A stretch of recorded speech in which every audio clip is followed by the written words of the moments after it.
पढ़ाई लिखाई में ध्यान लगाओ, IAS बनो और देश को संभालो। पावर से बल्ब भी जलता है जो लोगों की जिंदगी में रोशनी कर देता है। पावर से करंट भी लगता है जो लोगों की जान ले लेता है। You have to decide power का यूज कैसे करना है।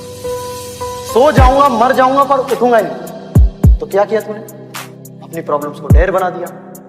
देखो, आज हम पढ़ने वाले हैं हक्कर रूल्स, मतलब एरोमेटिसिटी एंड या कैरेक्टर ऑफ एरोमेटिक कंपाउंड।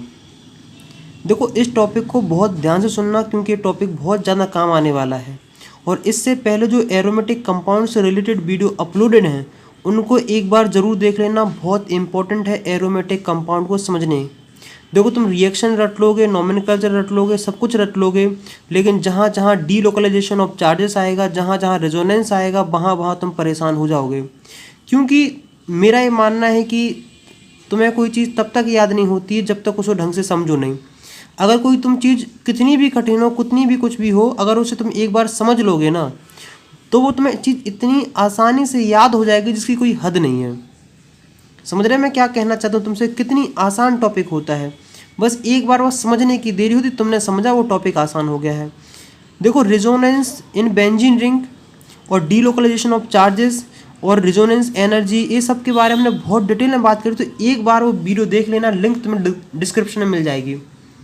अब हम पढ़ते हैं एरोमेटिसिटी या फिर इसी को बोलते हैं एरोमेटिक कैरेक्टर, और सब बात करी जाएगी कहाँ से? हक्कर रूल से।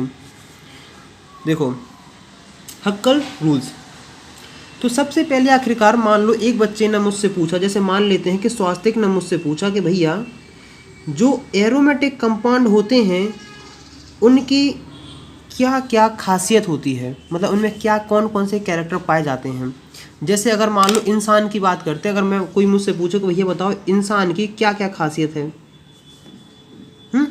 तो मैं कहूँगा कि यार वो उसके पास मतलब 2 पैरों से चलता है, मतलब ज़्यादा इंटेलिजेंट होता है दूसरे जानवरों की, मतलब दूसरे जानवरों की कंपैरिजन में। मतलब तो अगर समझे तो इंसान एक प्रकार का जानवर ही है, और कुछ लोग इंसान के रूप में भी जानवर होते हैं। जितने क्राइम राइम करते, रेप में भी जितनी खराब हरकतें करते ना, ये साले सब जानवर हैं, ये सब जानवर हैं। तो इसे पूछा गया तो मैंने कहा यार उसके 2 पैर होते हैं, 2 हाथ होते हैं, 2 आँखें होती हैं, 2 नाक नहीं होते, 2 कान होते हैं, 1 नाक होती है। ये सब कैरेक्टर हैं। इसी तरीके से अगर मान लो कोई कंपाउंड एरोमेटिक है तो उसके क्या क्या क्या मतलब कैरेक्टर होने चाहिए, मतलब हम कैसे पता लगाएं कि अगर मान लो हमने कह दिया कि ये कंपाउंड एरोमेटिक है, तो सबसे इम्पोर्टेंट बात तो यही है कि आखिरकार इसके क्या और कैरेक्टर होंगे। देखो, जैसे मान लो मैंने ये बोल दिया कि ये जो स्ट्रक्चर है, ये जो है ये एरोमेटिक कंपाउंड है। क्या है? एरोमेटिक कंपाउंड है। तो इस एरोमेटिक कंपाउंड में कुछ ना कुछ तो कैरेक्टर होने चाहिए ना। तो आज हम उसी चीज़ के बारे में बात करने वाले हो। हम ये भी बता सकते हैं, बताएंगे इसमें कि कौन से कंपाउंड को तुम एरोमेटिक कंपाउंड बोलोगे या कौन से कंपाउंड को एरोमेटिक कंपाउंड नहीं बोलोगे। तो जैसे मान लो इस डाउट्स थे बच्चों के दिमाग में कि भैया कौन से कंपाउंड को हम एरोमेटिक बोलेंगे, कौन से कंपाउंड को एरोमेटिक नहीं बोलेंगे। तो भैया मुझसे पूछा स्वास्तिक ने, जैसे मान लेते हैं ये एक स्टूडेंट का नाम है जो अक्सर वीडियो पे कमेंट्स करता है। तो देखो, मुझसे पूछा यार हक्कर रूल्स क्या होता है, तो यार मैं तो जस्ट पढ़ा लिखा हुआ हूँ, थोड़ा बहुत पढ़ा लेता हूँ, तो मैंने बता दिया हक्कर रूल्स तरीके से होता है। तो मान लो स्वास्तिक ने मुझसे पूछा क्या भैया आपने ये रूल बनाया है, मैं कहूँगा यार मैंने नहीं बनाया है, मैं तो सिर्फ पढ़ा रहा हूँ। ये जो रूल्स बनाया वो बनाए हक्कर अंकल ने। भैया तो अपन से बड़े हैं तो अपन अंकल बोल देते हैं, अपन छोटे से आदमी हैं। हक्कर अंकल, अंकल बोल दो, सर बोल दो, अपनी मर्जी है। तो वही हम पढ़ेंगे है हक्कर रूल्स कि आखिरकार कौन सा कंपाउंड एरोमेटिक होगा या कौन सा कंपाउंड एरोमेटिक नहीं होगा, वो सब की जानकारी दी थी किसने? हक्कर रूल ने। और जब मैं अपने स्कूल टाइम में था उससे मैं याद रहता था हल्क रूल। बहुत आसान टॉपिक है, मैंने ये टॉपिक पढ़ लिया था जब मैं 10th क्लास में था। 10th क्लास उसकी कहानी और है कि मतलब मैंने ये सब टॉपिक बेसिकली मोस्टली मुझे मतलब केमिस्ट्री, फिजिक्स, मैथ में इन सब में बहुत इंटरेस्ट रहा है। पढ़ने और पढ़ाने में मुझे बहुत इंटरेस्ट है, इसलिए मैं इसलिए पढ़ा रहा हूँ क्योंकि मुझे पढ़ाना बहुत अच्छा लगता है। हक्कर रूल्स देखो, तो अपन भैया हिस्ट्री तो याद नहीं कर रहे, अपन केमिस्ट्री पढ़ रहे हैं, तो अपन को इससे मतलब नहीं है कि उनका 1931 ने फलाना ढिकाना थ्योरी दी, अपन से उसका मतलब नहीं है। लेकिन आखिरकार हम देखने वाले हैं कि जो एरोमेटिसिटी के मेन पॉइंट कैसे हो सकते हैं। तो इसको स्टार बना के लिखते जाओ। कि एरोमेटिसिटी मतलब होता है कि किसी कंपाउंड के अंदर एरोमेटिक कंपाउंड, एरोमेटिक कैरेक्टर। तो सबसे पहले अगर मान लो मैं कहूँ कि एक कंपाउंड एरोमेटिक होना चाहिए या फिर एक कंपाउंड एरोमेटिक है, तो उसके अंदर पहला जो इसकी प्रॉपर्टी होगी मतलब कैरेक्टर होगा वो होगा डी लोकलाइजेशन। देखो इसको डिटेल में मैंने पिछली वाली वीडियो में बताया है, लेकिन यहाँ जस्ट इतना बता दूँ, डी लोकलाइजेशन का मतलब होता है कि चार्ज को एक जगह से दूसरी जगह घुमा देना। समझे कि नहीं समझे? क्योंकि जैसे मान लो बेंजीन रिंग कुछ इस तरीके से होती है, carbon double bond, carbon carbon carbon carbon और कार्बन, ये रहा कार्बन। देखो ये रहा कार्बन। देखो एक ये डबल बॉन्ड है और ये डबल बॉन्ड है।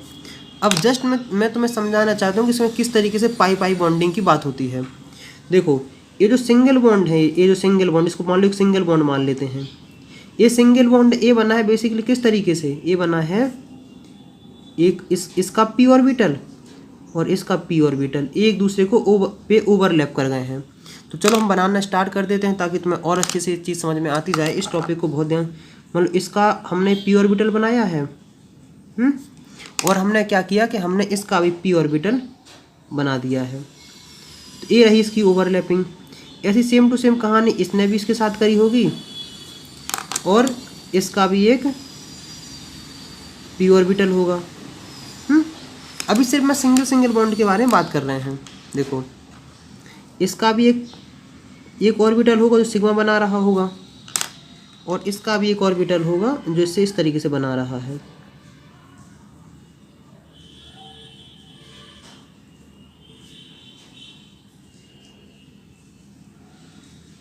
अब देखो, अब मेन इंपॉर्टेंट बात यहाँ से समझने वाली जो बहुत इंपॉर्टेंट है। देखो अब इसका एक होगा पी ऑर्बिटल, एक ऐसा इसका और एक इसका ऐसा।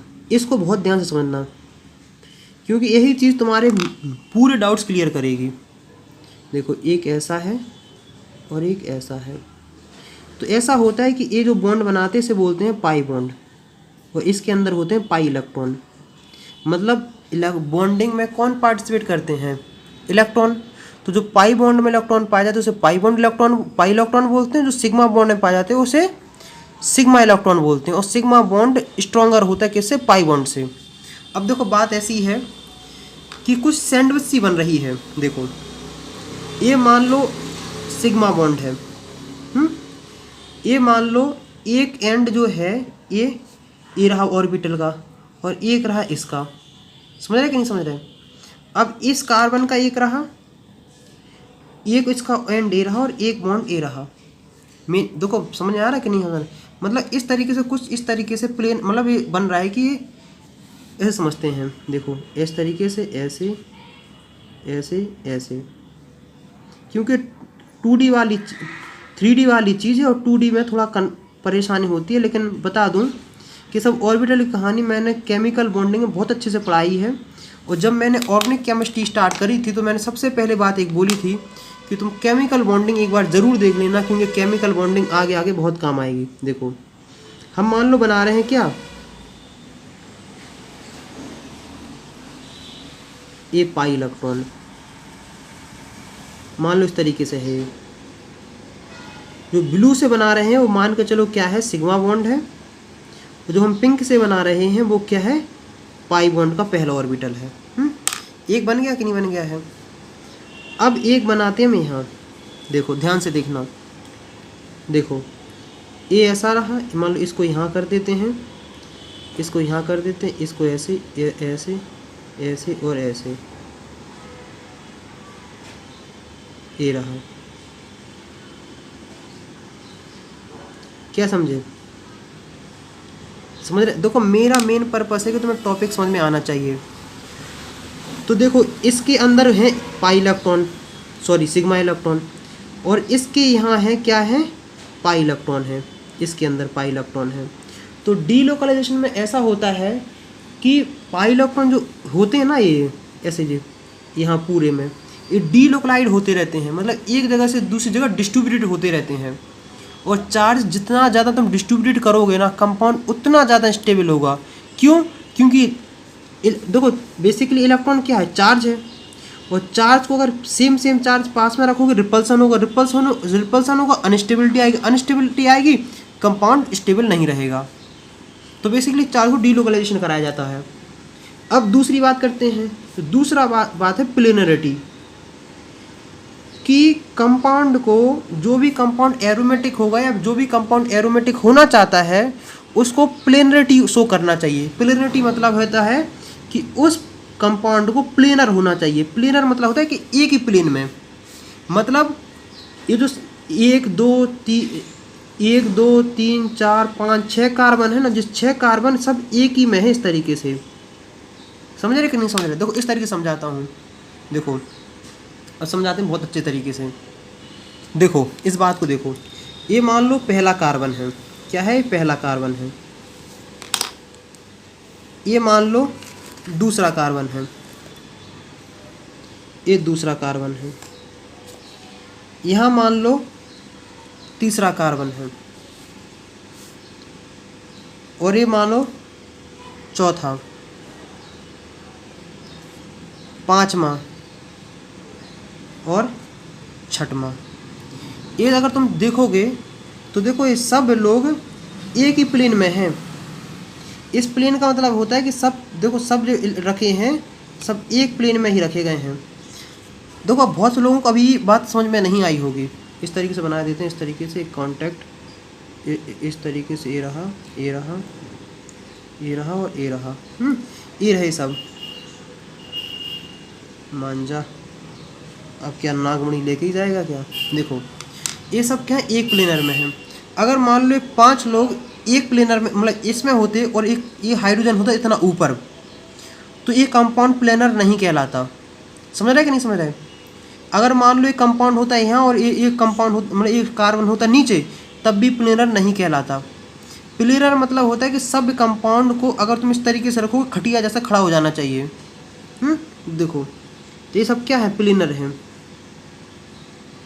अगर मान लो एक कंपाउंड ऐसा उठा होता है, ऐसा उठा, कहीं ऐसा होता है ना, प्लेनर नहीं कहलाता। तो सबसे पहले है कि प्लेनरिटी शो करना चाहिए। अब तुम्हारे दिमाग में आ रहा हो आखिरकार भैया प्लेनरिटी शो करने से क्या हमारी हेल्प होगी? समझे कि नहीं समझे?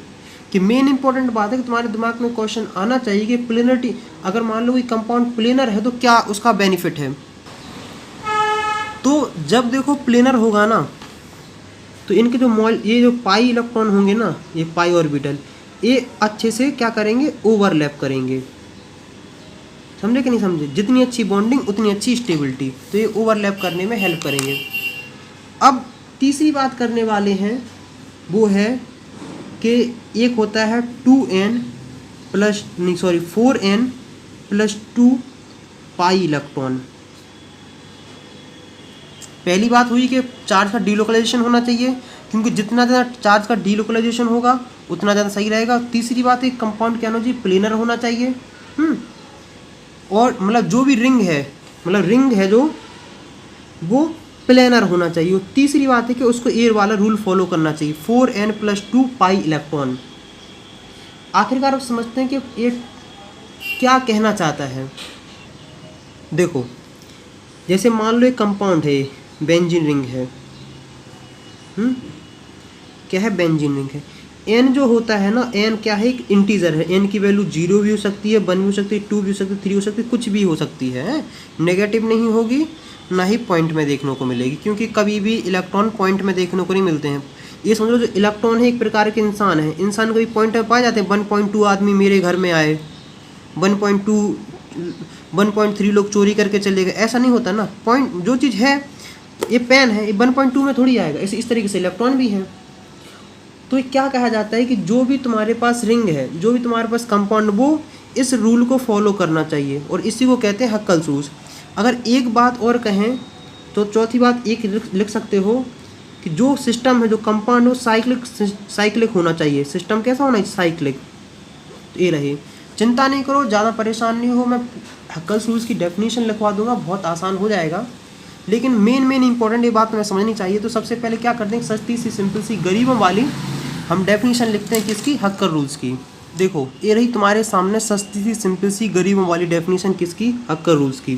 फॉर एरोमेटिसिटी, मतलब किसी कंपाउंड अगर एरोमेटिक शो करना चाहते हो तो उसमें क्या होना चाहिए, the molecules must be planar, पहली बात प्लेनर होना चाहिए, cyclic system having delocalised 4n+2 electron, मतलब सब वही बात करी गई है।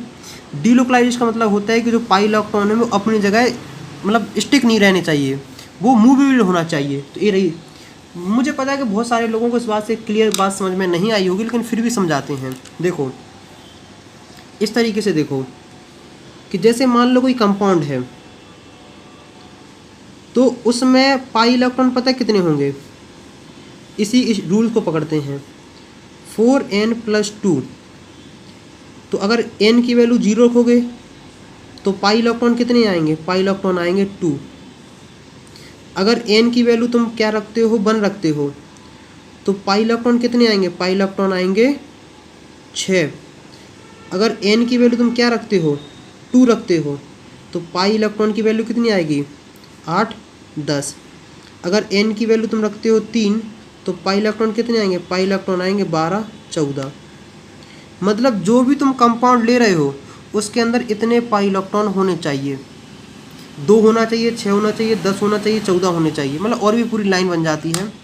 लेकिन फिर भी अभी इस बात से भी बहुत सारे बच्चों को डाउट्स क्लियर नहीं हुए होंगे। देखो जैसे मान लेते हैं, देखो बहुत ध्यान से सुनना, क्योंकि बेंजीन के बारे में तो सब लोग जानते हैं। मान लो इस तरीके से कंपाउंड है, क्या है, कंपाउंड है, ये रहे, यहाँ है H अटैच है, H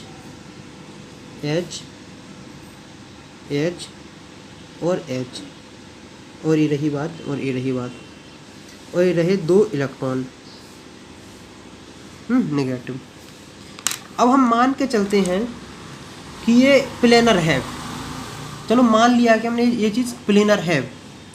अब हमें बात, और हमने ये मान लिया कि इसके अंदर डीलोकलाइजेशन का अगर तुम्हें चेक करना हो तो रेजोनेंस से देखने को मिलेगा। रेजोनेंस कैसी होती है कि अल्टरनेट पे डबल बॉन्ड देखने को मिल जाए, या फिर डबल बॉन्ड, सिंगल बॉन्ड, या चार्ज मतलब नेगेटिव हो या फिर पॉजिटिव हो, या फिर मतलब जो लोन पेयर का हो, जो ये भी इसके अंदर आ जाते हैं, उसमें कोई दिक्कत नहीं है। इसलिए एक बात बताऊं कि मैं इसके बारे में बहुत डिटेल में बना चुका हूँ, रेजोनेंस वीडियो को एक बार देख लेना। अब मेन इंपॉर्टेंट है कि हमें रूल सेट करना है कि 4n+2 पाई इलेक्ट्रॉन, ये रूल वैलिड हो रहा है कि नहीं हो रहा है। तो देखो ये डबल बॉन्ड है, डबल बॉन्ड मतलब ये डबल बॉन्ड है, इसका मतलब 2 इलेक्ट्रॉन, एक है, ये डबल बॉन्ड है तो इसका मतलब है कि ये 2 इलेक्ट्रॉन। अब ये जो लोन पेयर है ना, ये भी किस में काउंट करा जाएगा, पाई इलेक्ट्रॉन में। किस में काउंट करा जाएगा, पाई इलेक्ट्रॉन में, क्योंकि सिग्मा बॉन्ड तो, सिग्मा इलेक्ट्रॉन तो देखो, सिग्मा इलेक्ट्रॉन के अलावा जितने भी इलेक्ट्रॉन हो सब पाई इलेक्ट्रॉन हैं।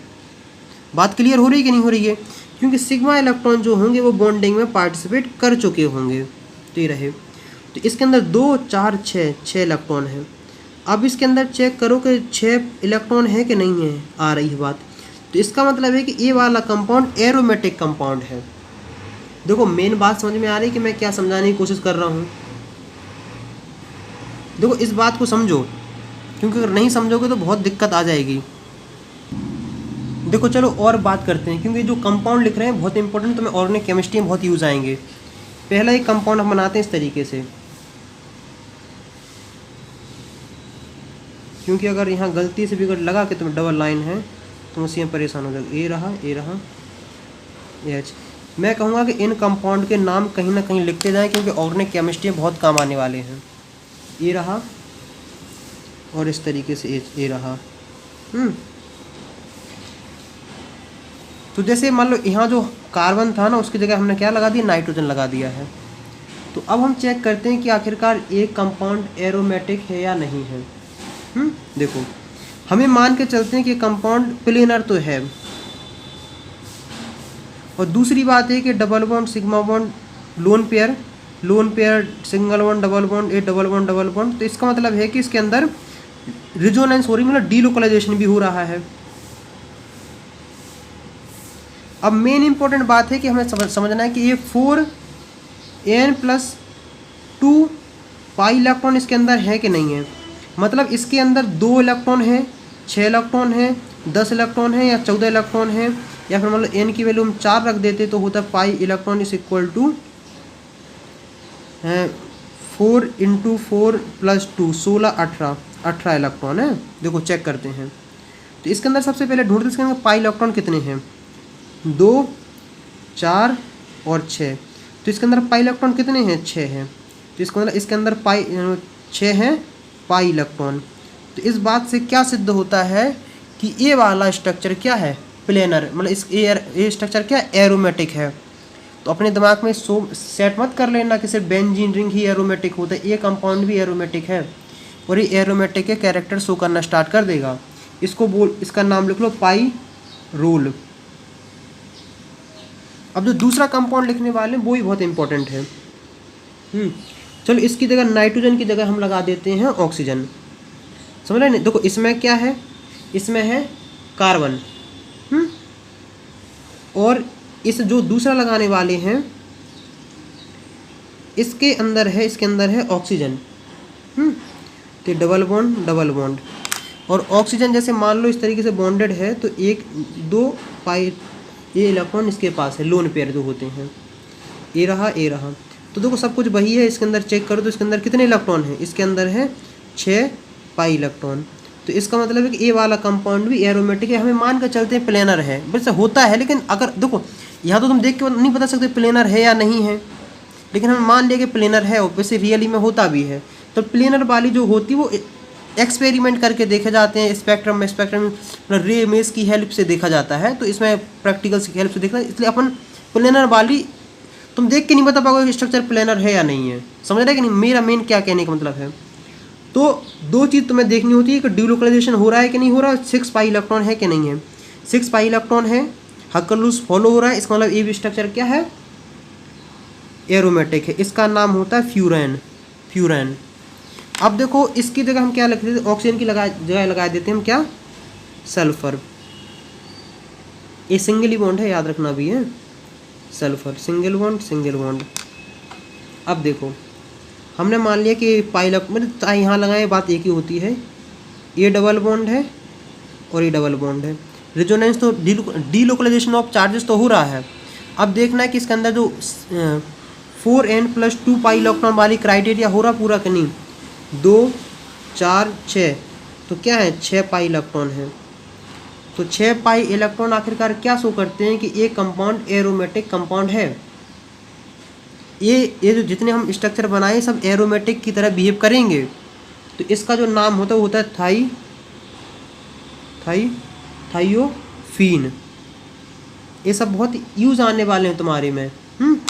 एक स्ट्रक्चर तुमने अगर पढ़ रहे होगे, जब अल्कीन्स पढ़ रहे होगे, तुम एक शब्द आ रहा होगा पायरिडीन, बहुत सुनने को आ रहा होगा। देखो अब ये पायरिडीन की स्ट्रक्चर बनाते तुम्हें बहुत इंपॉर्टेंट हो और बहुत हेल्प करेगा है। देखो यहाँ देखते हैं, ये जस्ट बिल्कुल बेंजीन जैसा है, ये डबल बॉन्ड ऐसा। यहाँ जो तुम कार्बन लगाते हैं ना उसकी जगह लगा दो नाइट्रोजन। ये डबल बॉन्ड है, ये डबल बॉन्ड है और ये डबल बॉन्ड है। तो आखिरकार एक चीज़ तुम देखोगे तो रिजोनेंस तुम्हें देखने को समझ में आ जाएगी, रिजोनेंस हो रहा है कि नहीं हो रहा है। ये सब कंपाउंड साइक्लिक भी हैं। तो पहले क्राइटेरिया शो हो गए हैं और दूसरी हमने कह दिया कंपाउंड प्लेनर है। और अब मेन इंपॉर्टेंट देखना है कि इसके अंदर ये हक्कर से फॉलो हो रहा है कि नहीं हो रहा है। 4n + 2 पाई इलेक्ट्रॉन, 2 इलेक्ट्रॉन इसके, 2 इलेक्ट्रॉन इसके और 2 इलेक्ट्रॉन इसके। तो इसके अंदर कितने हैं, इसके अंदर हैं 6 पाई इलेक्ट्रॉन। मतलब इस रिंग में 6 पाई इलेक्ट्रॉन यहाँ गोल गोल इसमें घूम रहे हैं। और इसमें भी 6 इलेक्ट्रॉन इस तरीके से गोल गोल घूम रहे हैं, इसमें भी इस तरीके से घूम रहे हैं, सब में इस तरीके से घूम रहे होते हैं। मतलब चार्ज का डीलोकलाइजेशन होता रहता है। डीलोकलाइजेशन मतलब अपनी जगह स्टेबल नहीं रहते हैं। तो क्या रहा है, ये भी एरोमेटिक, इसका नाम होता है पायरिडीन।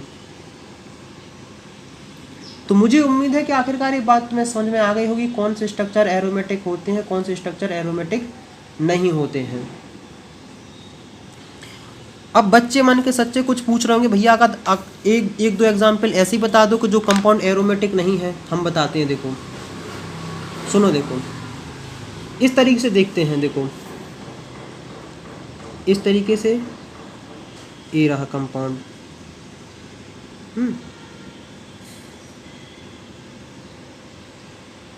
ये रहा है। तो अगर इसमें तुम देखोगे तो हम मान के हम बना देते हैं, घबराओ नहीं।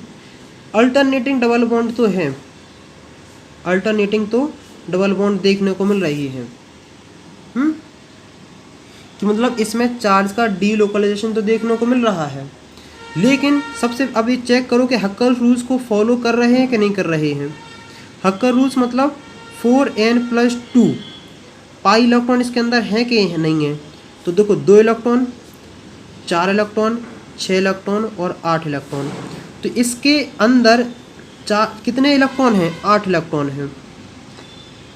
8 पाई इलेक्ट्रॉन मतलब पाई इलेक्ट्रॉन जो इसके अंदर डीलोकलाइज हो रहे हैं।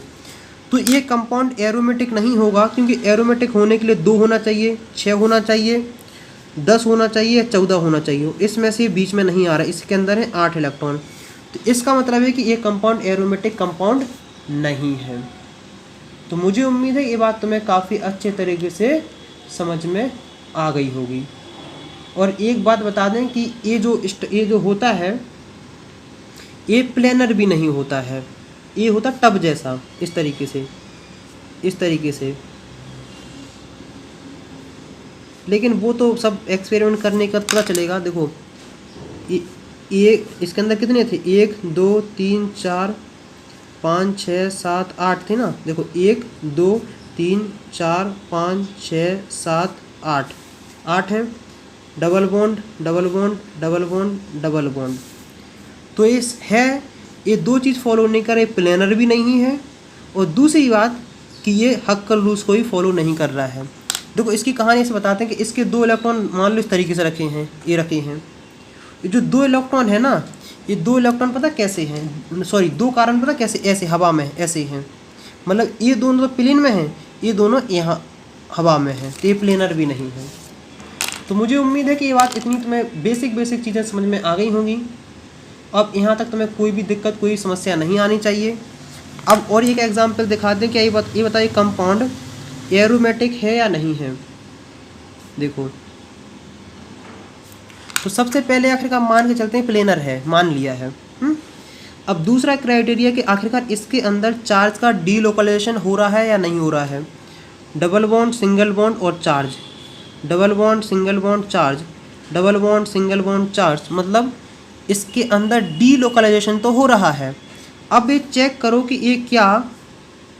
ये हक्कर रूल्स को फॉलो कर रहा है या नहीं कर रहा है। तो देखो इसके अंदर कितने पाई इलेक्ट्रॉन? इसके अंदर सिर्फ 2 पाई इलेक्ट्रॉन है, 2 पाई इलेक्ट्रॉन है। तो इसके अंदर 2 6 10 मतलब 2 आ रहा है। इसका मतलब ये वाला कंपाउंड क्या है? एरोमेटिक कंपाउंड है। वैसे कैटायन उससे मतलब नहीं है, इसका नाम हम बता देते क्या होता है। इसका नाम होता है, देखो, साइक्लोप्रोपीनाइल कैटायन। क्या है? साइक्लोप्रोपेनाइल कैटायन। मतलब ये कंपाउंड क्या है? एक कंपाउंड एरोमेटिक है। समझे कि नहीं समझे कि क्या? देखो इस प्लस का मतलब होता है कि इस मान लो ऑर्बिटल है ना, तो इस ऑर्बिटल में 2 इलेक्ट्रॉन नहीं है। तो मुझे उम्मीद है कि अब तुम्हारे दिमाग में एरोमेटिक कंपाउंड, एरोमेटिसिटी, हक्कर रूल्स अच्छे तरीके से क्लियर हो गया होगा। कमेंट्स में लिख के बताओ कोई क्या कहीं दिक्कत आई, कोई समस्या आई तो बताओ। अगर जो दिक्कत होंगी वो पिछली वाली वीडियो में हर 101% तरीके से कवर की गई होंगी। तो आखिरकार ये मान लो कंपाउंड एरोमेटिक है ना, इसको ना ये स्ट्रक्चर प्लेनर भी होगा, इसके अंदर डीलोकलाइजेशन ऑफ चार्जेस भी होगा, और इसके अंदर ये वाला क्राइटेरिया भी पूरा होगा। और मतलब एरोमेटिक जैसे जो बेंजीन एरोमेटिक कैरेक्टर शो करता वो ये भी करेगा। तो अब जो हम पढ़ेंगे उसके बाद जो नेक्स्ट जो इसके बाद पढ़ने वाले काफ़ी इंपॉर्टेंट है, बहुत इंपॉर्टेंट है, प्रिपरेशन ऑफ बेंजीन।